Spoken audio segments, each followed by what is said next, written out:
Oke, baik. Assalamualaikum warahmatullahi wabarakatuh. Di sini saya Fahriansyah Putra.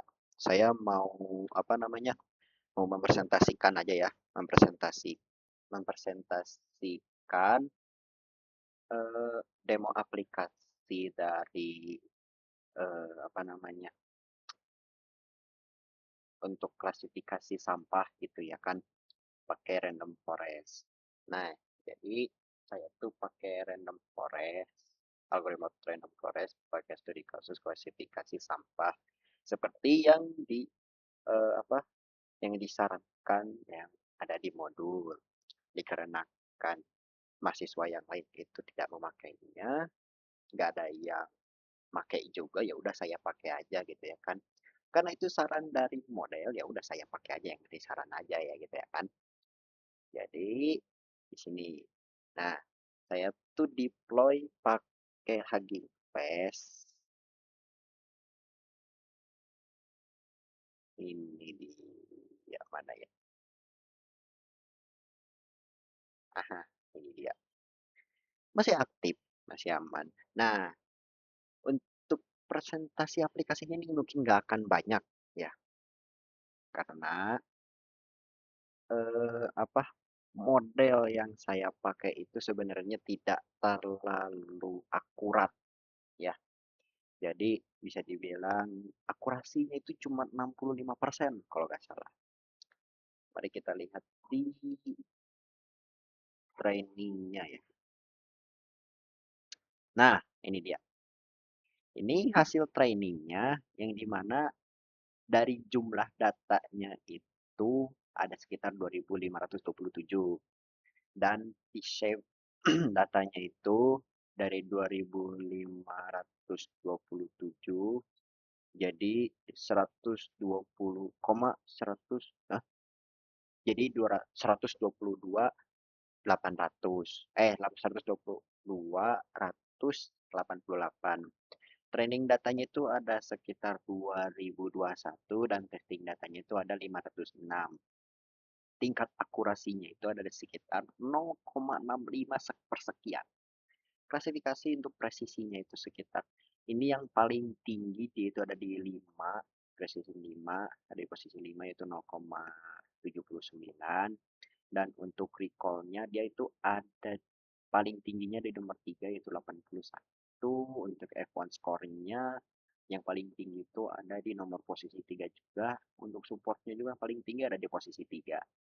Untuk akurasinya ini untuk F1 score 0,66, support ada 506, ketiganya 506 mau makro makro average, mau weighted average juga.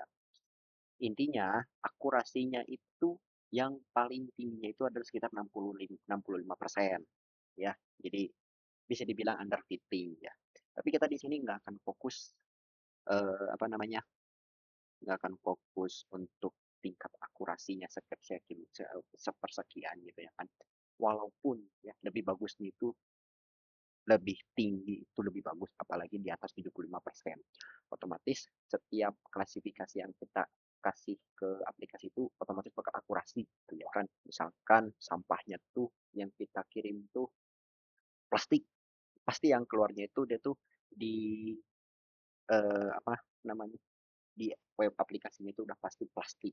Walaupun backgroundnya itu jelek, pasti bakal dihitungnya itu plastik karena dia udah tahu ya akurasinya karena udah tinggi.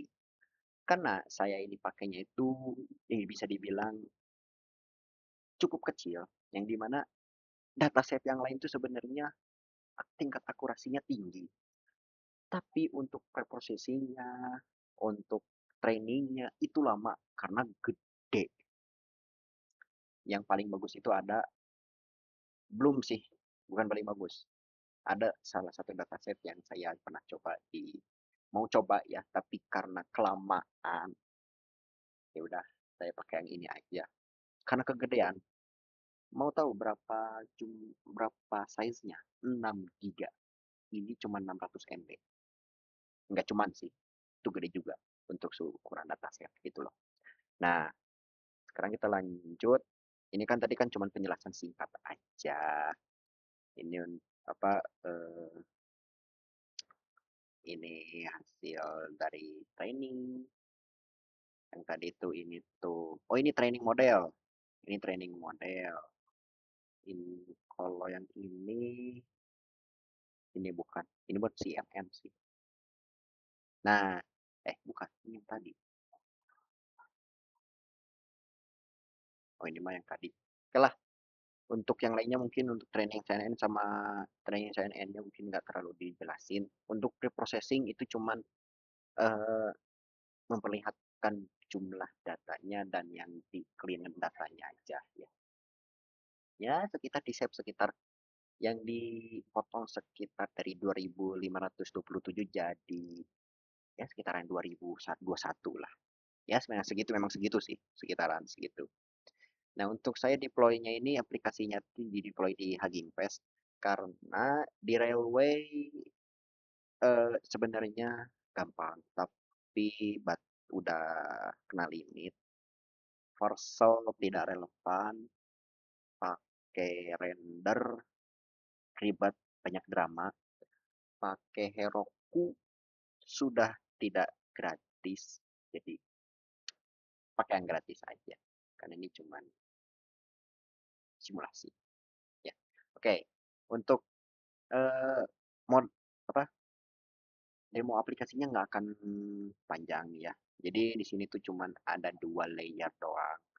Ada pilihan kategori sama unggah gambar. Jadi kalau kategori itu mau cardboard, dia bakal tuh kategorinya tuh cardboard kayak gini, glass kayak begini, kayak kelihatannya botol gitu ya kan.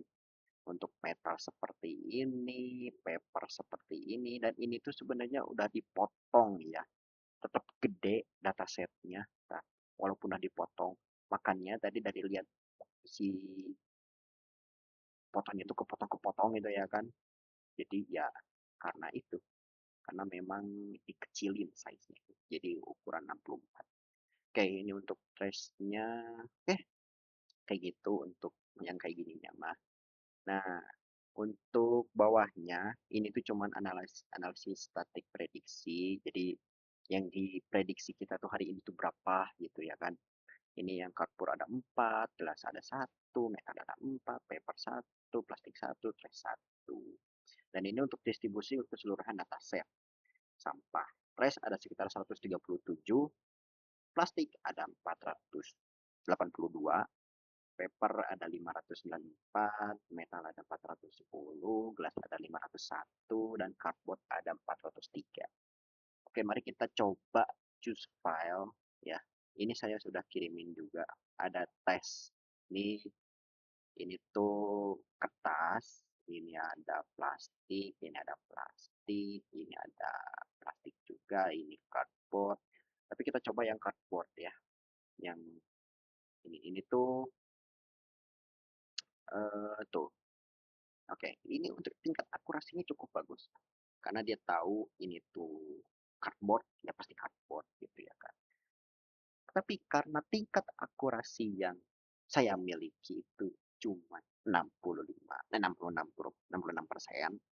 Jadi kalau saya pilih kertas, dia pasti bakal dibacanya cardboard. Kenapa? Ya ini. Kalau misalkan yang lain gimana? Nah, kalau yang lain misalkan kayak ini, dihitungnya cardboard juga. Karena apa? Backgroundnya coklat. Jadi yang dia baca tuh karena backgroundnya coklat ya udah, dia dihitungnya pasti cardboard. Tapi ini enggak cardboard semua ya. Ini agak melenceng sih. Memang agak melenceng sih karena kita tuh kan fokusnya ke implementasi dari Random Forest ya kan. Jadi ya kurang lebih seperti inilah. Nah, kurang lebih seperti itu aja dari demo aplikasi dan sedikit penjelasannya juga. Jadi mohon maaf jika banyak salah dan assalamualaikum warahmatullahi wabarakatuh.